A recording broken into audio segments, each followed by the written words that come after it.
हरे कृष्णा, राधे राधे। मेरे YouTube channel जय अमृत कथा में आप सभी का स्वागत है। नमन है उन महादेव को जो सृष्टि के कण कण में वास करते हैं। जय अमृत कथा के सभी प्रिय श्रोताओं, क्या आप जानते हैं कि हमारे शास्त्रों में एक ऐसी सफेद वस्तु का वर्णन है जिसका गुप्त दान एक कंगाल व्यक्ति की तकदीर भी बदल सकता है। आज हम शिव महापुराण के उस अद्भुत प्रसंग की चर्चा करेंगे जहाँ स्वयं भगवान भोलेनाथ ने माता पार्वती को धनवान बनाने और रोगों से मुक्ति पाने का गुप्त रहस्य बताया है। चलिए सुनते हैं। एक बार की बात है, महादेव और माता पार्वती अपने प्रिय नगरी काशी में गंगा तट पर विराजमान थे। वहां वे भक्तों को श्रद्धा पूर्वक अनुष्ठान करते देख रहे थे। तभी माता पार्वती की दृष्टि एक वृद्ध किसान पर पड़ी, जिसने अपनी भूख की चिंता न करते हुए अपना भोजन एक भूखे भिखारी को दे दिया। इस निस्वार्थ भाव को देखकर माता आश्चर्यचकित रह गई। तब महादेव ने उनसे कहा, हे देवी, संसार में दान तो बहुत से लोग करते हैं, कोई धन का, कोई वस्त्र का, तो कोई अन्न का, लेकिन क्या आप उस सफेद चीज के गुप्त दान के बारे में जानती हैं जो दरिद्र को भी संपन्न बना देता है? जब माता पार्वती ने उत्सुकता प्रकट की, तब भोलेनाथ ने उन्हें एक अत्यंत प्रेरणादायक कथा सुनाई, लकड़हारा कमल और उसकी गरीबी। गोदावरी नदी के तट पर मायापुरी नाम का एक छोटा सा गांव था। वहां कमल नाम का एक अत्यंत साधारण लकड़हारा अपनी पत्नी के साथ रहता था। वह दिन भर कठिन परिश्रम करता, लकड़ियां काटता, लेकिन उसकी आय इतनी कम थी कि परिवार को 2 वक्त का भोजन और तन ढकने को वस्त्र भी ठीक से नहीं मिल पाते थे। एक दिन उसकी पत्नी ने विलाप करते हुए कहा, स्वामी, कब तक हम इस कंगाली में जिएंगे? ना कोई खुशी, ना कोई त्योहार।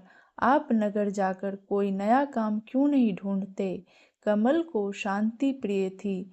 उसने अपनी पत्नी को समझाया कि संतोष ही सबसे बड़ा धन है, लेकिन पत्नी के आग्रह पर वह भारी मन से जंगल की ओर निकल पड़ा।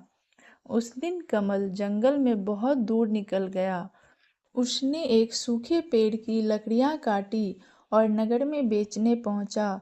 वहां उसे पंडित धर्मपाल मिले, जो एक विद्वान और दयालु व्यक्ति थे। पंडित जी ने न केवल कमल की सारी लकड़ियां खरीदी, बल्कि उसे प्रेम पूर्वक भोजन भी कराया। पंडित जी अपनी मेहनत की कमाई से रोजाना कई भूखों को भोजन कराते थे।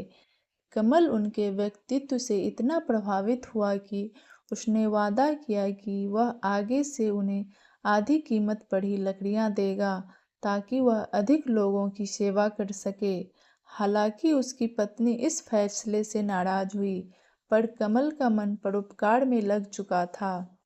एक दिन कमल जंगल के बहुत भीतर चला गया। वहां एक बड़े सूखे पेड़ की शाखा काटते समय वह शाखा पास के एक टीले पर जा गिरी। दरअसल वह टीला नहीं, बल्कि मिट्टी से ढके एक तपस्वी साधु थे, जो वर्षों से वहां ध्यान मग्न थे। तपस्या भंग होने से क्रोधित होकर साधु ने कमल को श्राप दे दिया, मूर्ख, तूने मेरी वर्षों की साधना तोड़ी है। जा, तू इसी क्षण कुत्ता बन जा। कमल भयभीत होकर उनके चरणों में गिर पड़ा। तब साधु ने दया करते हुए श्राप मुक्ति का उपाय बताया। पुत्र, यदि तू संसार के 2 सबसे बड़े दानियों के भोजन का बचा हुआ अंश खा लेगा, तो तेरा श्राप समाप्त हो जाएगा। जब तेरा काला रंग पूरी तरह सफेद हो जाए, तब समझना कि तू मुक्त हो गया है। कुत्ते के रूप में कमल सबसे पहले पंडित धर्मपाल के पास पहुंचा। पंडित जी के भोजन का झूठन खाते ही उसका आधा शरीर सफेद हो गया। वह प्रसन्न हुआ कि उसे आधा श्राप मुक्त मिल गया। अब उसे दूसरे महादानी की तलाश थी। उसे पता चला कि सोहन नाम का व्यक्ति बहुत गौदान करता है, लेकिन जब कमल ने सोहन का जूठा खाया तो उसका रंग नहीं बदला।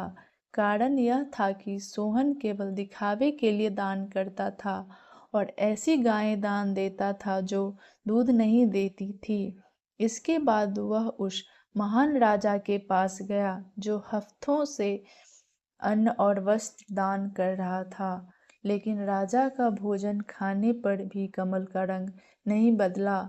साधु ने बाद में समझाया कि राजा का दान सच्चा दान नहीं था, क्योंकि वह अपनी मेहनत की कमाई नहीं बल्कि प्रजा से लिए गए कर के पैसे को ही वापस कर रहा था।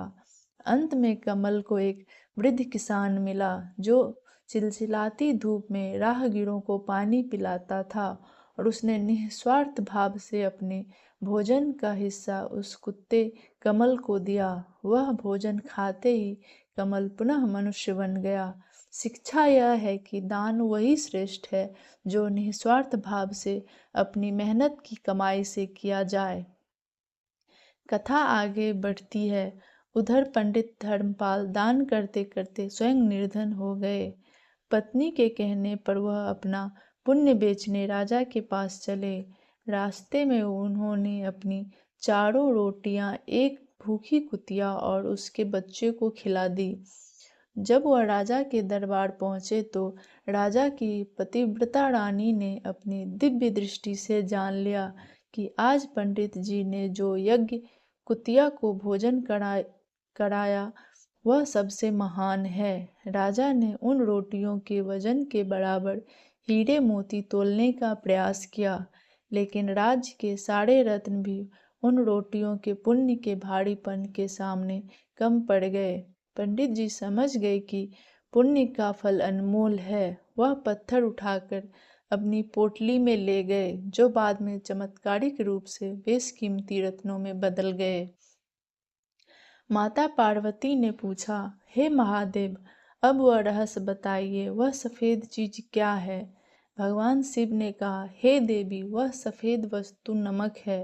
शास्त्रों के अनुसार नमक का गुप्त दान मनुष्य को दरिद्रता से मुक्ति दिलाता है और अचानक धन वृद्धि के मार्ग खोलता है। गुप्त दान का अर्थ है ऐसा दान जिसमें आपके दाएं हाथ को पता न चले कि बाएं हाथ ने क्या दिया है। महादेव ने अन्य महत्वपूर्ण गुप्त दानों के बारे में भी बताया है। नमक का दान। नमक का दान करने से धन और सुख समृद्धि के में बढ़ोतरी होती है। अन्नदान। अन्न को ब्रह्मा माना गया है, इससे पितृ और देवता प्रसन्न होते हैं। वस्त्र दान। स्वास्थ्य और लंबी आयु के लिए। जल दान। प्याऊ लगवाना या मटके का दान करना महापुण्य है। तांबे के पात्र का दान। शिवलिंग पर जल चढ़ाने हेतु तांबे के लोटे का गुप्त दान मनोकामना पूर्ण करता है। प्रिय भक्तों, महादेव की यह कथा हमें सिखाती है कि दिखावे का दान अहंकार बढ़ाता है, जबकि निस्वार्थ और गुप्त दान भाग्य बदल देता है। जैसे पक्षियों के पानी पीने से नदी का जल कम नहीं होता, वैसे ही सामर्थ्य अनुसार दान करने से कभी धन नहीं घटता। यह जानकारी लोक मान्यताओं और शास्त्रों के आधार पर है। अगर आपको जया अमृत कथा की यह प्रस्तुति अच्छी लगी हो तो महादेव के सम्मान में कमेंट में हर हर महादेव अवश्य लिखें और चैनल को सब्सक्राइब करना ना भूलें। भगवान भोलेनाथ और माता पार्वती की कृपा आप पर सदा बनी रहे। मिलते हैं अगली कथा में, तब तक के लिए नमस्ते। जय शिव शंभू। हर हर महादेव।